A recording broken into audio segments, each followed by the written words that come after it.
आज हम यही समझने की कोशिश करेंगे कि आखिर कैसे कवियों और विचारकों का देश कहलाने वाला जर्मनी एक इंसान और उसकी जहरीली सोच के पीछे चल पड़ा, और इस रास्ते पर चलकर उसने क्या कीमत चुकाई जिसकी भरपाई करोड़ों जानें देकर भी नहीं हो पाई।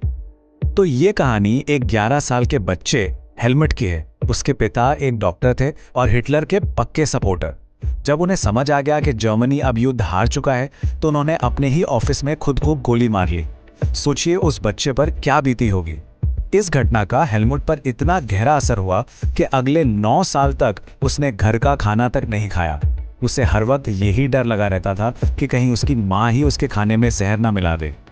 हेलमुट के पिता का ये डर सिर्फ उनका अकेले का नहीं था, ये उस माहौल का, उस जहरीली हवा का नतीजा था जिसमें जर्मनी के लाखों लोग जी रहे थे। तो सवाल ये उठता है कि आखिर वो दुनिया बनी कैसे, ऐसा क्या हुआ था? इसकी जड़ें हमें मिलती हैं पहले वर्ल्ड वॉर की हार में। देखिए, उस जंग में जर्मनी को सिर्फ हराया नहीं था, बल्कि उसकी आत्मा को बुरी तरह जख्मी कर दिया था। देश आर्थिक तौर पर भी और कह सकते हैं मनोवैज्ञानिक तौर पर भी पूरी तरह टूट चुका था, और बस इसी मलबे पर हिटलर के आने की नींव रखी जा रही थी। जंग के बाद जो देश जीते थे उन्होंने जर्मनी पर वर्साई की संधि थोप दी, और ये कोई आम समझौता नहीं था, ये एक तरह का राष्ट्रीय अपमान था। जर्मनी को अपनी 13% जमीन गंवानी पड़ी, 57% लोहे के भंडार चले गए, 26% कोयले के भंडार भी हाथ से निकल गए, और तो और ऊपर से 6 अरब पाउंड का भारी भरकम हर्जाना भी ठोक दिया गया। जाहिर है इस संधि ने जर्मन लोगों के अंदर एक बदले की आग भड़का दी थी। अब हालात और भी बिगड़ गए जब इकोनॉमी पूरी तरह से बैठ गई। हुआ ये कि हर्जाना चुकाने के लिए सरकार ने बस बेहिसाब नोट छापने शुरू कर दिए। नतीजा क्या हुआ? जर्मनी की जो करेंसी थी मार्क, उसकी कीमत कागज के टुकड़ों के बराबर रह गई। आप अंदाजा लगाइए, दिसंबर 1923 तक एक अमेरिकन डॉलर की कीमत लगभग 9 करोड़ 88 लाख मार्क हो गई थी। लोगों की जो जिंदगी भर की बचत थी वो रातों रात खाक हो गई। और जब लग रहा था कि भाई इससे बुरा और क्या होगा, तभी 1929 की महामंदी आ गई। जर्मनी की इंडस्ट्री पूरी तरीके से ठप पड़ गई। 1932 आते आते 60 लाख लोग बेरोजगार थे। सड़कों पर सिर्फ और सिर्फ हताशा और भूख का माहौल था। ऐसे में लोग किसी ऐसे मसीहा को ढूंढ रहे थे जो उन्हें इस मुसीबत से बाहर निकाल सके। और बस इसी अंधेरे में एडोल्फ हिटलर एक उम्मीद की किरण की तरह सामने आया। वो लोगों के गुस्से को, उनकी हताशा को, उनके अपमान को बहुत अच्छी तरह समझता था, और उसने बस वही कहा जो वो लोग उस वक्त सुनना चाहते थे। इस आर्थिक संकट का सीधा सीधा फायदा मिला नाजी पार्टी को। जरा सोचिए, 1929 के चुनावों में उन्हें सिर्फ 2.6% वोट मिले थे, लेकिन 1932 तक वो 37% वोटों के साथ देश की सबसे बड़ी पार्टी बन चुके थे। ये साफ दिखाता है कि जब लोग बहुत ज्यादा हताश होते हैं तो वो किसी भी तरह के उपाय पर भरोसा करने के लिए तैयार हो जाते हैं। हिटलर की बातों में एक जादू था। वो एक कमाल का स्पीकर था। वो अपने जोशीले भाषणों में एक महान जर्मनी का सपना बेचता था।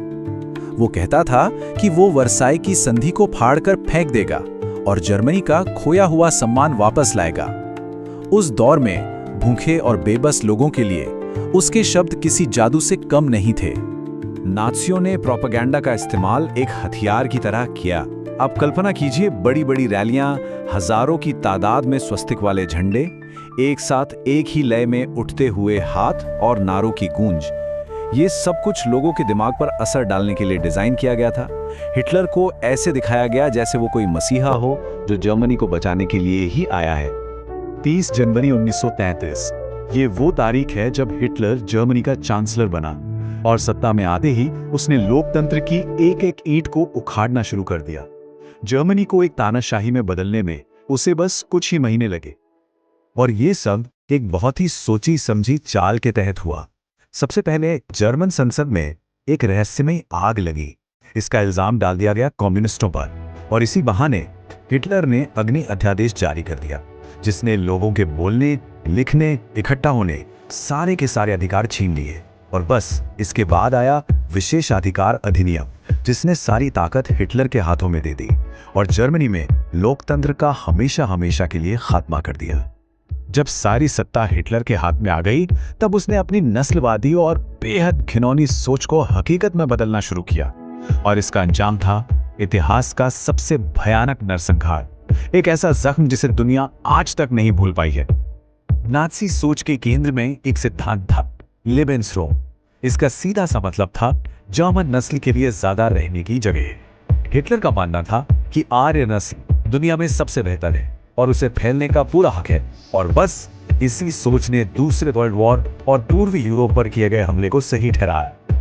यहूदियों का नरसंहार कोई अचानक लिया गया फैसला नहीं था, ये पूरी प्लानिंग के साथ किया गया था। इसके 3 चरण थे। पहले चरण में उन्हें समाज से बाहर कर दिया गया, उनकी नागरिकता छीन ली गई। दूसरे चरण में उन्हें जानवरों से भी बदतर हालात में घेटों में बंद कर दिया गया। और फिर आया आखिरी चरण, जिसे फाइनल सॉल्यूशन का नाम दिया गया, जिसमें उन्हें मौत के कारखानों यानी गैस चैम्बरों में भेजकर एक एक करके मार दिया गया। इस हैवानियत में 60 लाख यहूदियों को मार दिया गया। और सिर्फ यहूदी ही नहीं, लाखों जिप्सी, पोलैंड के लोग और उन सभी लोगों को भी मार दिया गया जिन्हें नाज़ी दिमागी या जिस्मानी तौर पर कमजोर समझते थे। ये सिर्फ नंबर नहीं है, ये इंसानी जिंदगियां थी। सरकार की देखरेख में किए गए इसी सुनियोजित जनसंहार को दुनिया होलोकॉस्ट के नाम से जानती है।